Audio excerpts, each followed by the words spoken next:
You probably know someone like this. They don't boast much, they don't overshare, they don't chase trends or explain themselves online. But when something goes wrong, really wrong, they are the calmest person in the room. They fix things quietly. They don't panic. They don't ask for applause. They just handle it. Gen X grow up learning early that nobody was coming to save them. Not because their parents didn't care, but because the world was changing faster than anyone could keep up with. They learned to microwave their own dinner, work home alone, figure things out by trial, error, and silence.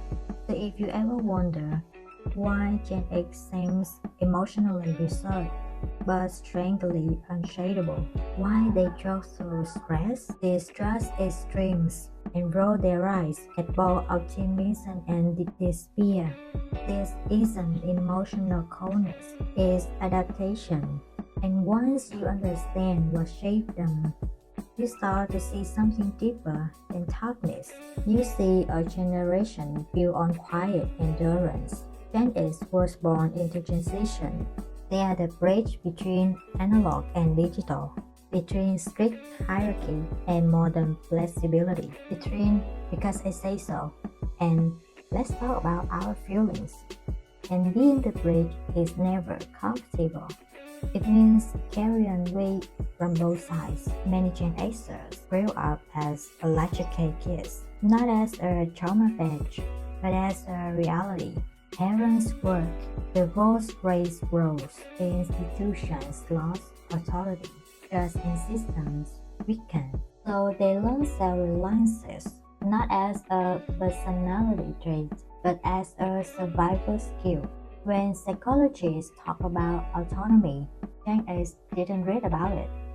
They lived it. They developed an internal rule early on. Don't rely too much. Don't expect too much. Be ready.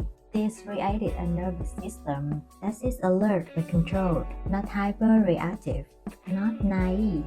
You notice it in how Gen X responds to stress.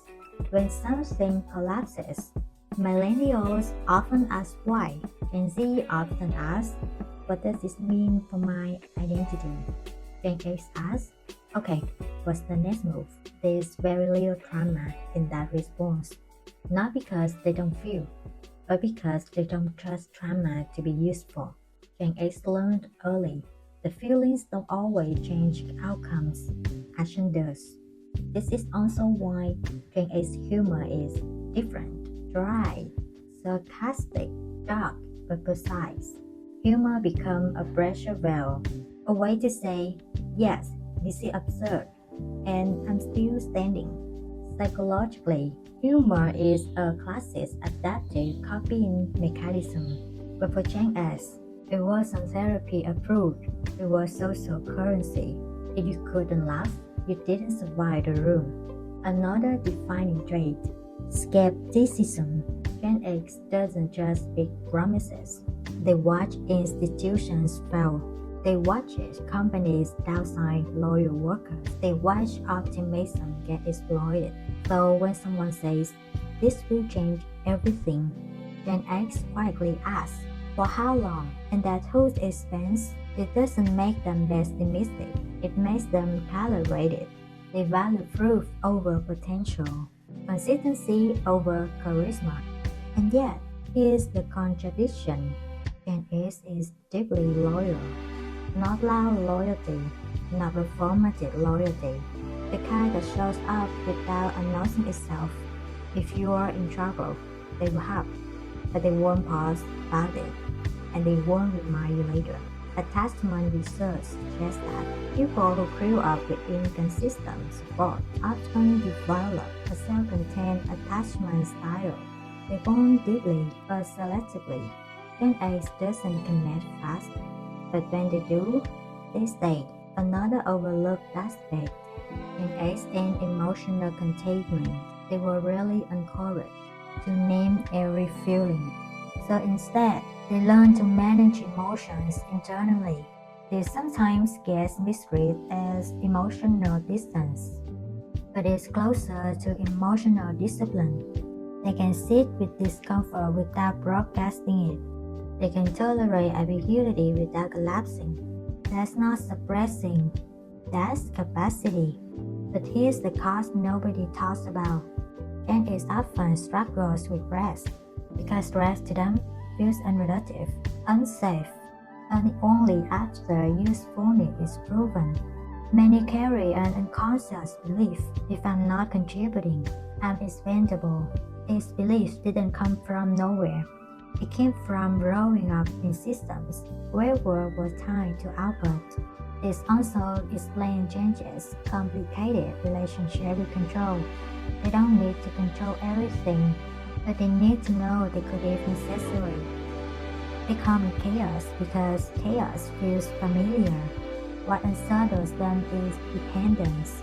Asking for help feels like debt. Vulnerability feels like exposure. So they become the strong ones, the reliable ones, the ones others lean on.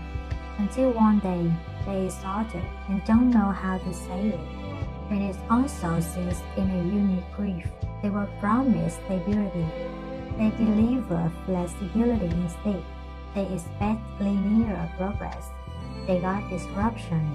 So many recalibrated midlife not because they fell, but because the rules changed.